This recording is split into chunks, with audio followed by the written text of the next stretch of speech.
da mangiare, cose, perché non viene a mangiare? No, ma io a mangiare a casa tua non ci vengo. E perché? No, già l'ultima volta che sono venuto sono stato male per colpa vostra. Ah, perché che è sicuro che sei stato male di qualcosa che hai mangiato? Sicuro. Perché? Che hai mangiato? ho mangiato la veggia, non neanche lo posso dire che mi viene da rimettere.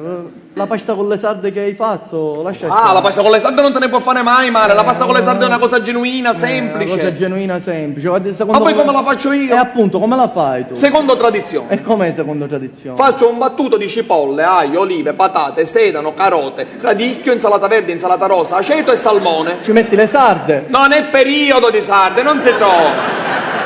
Poi metto 2 kg di salsiccia a sbriciolare con 5 litri di vino per dargli l'aroma.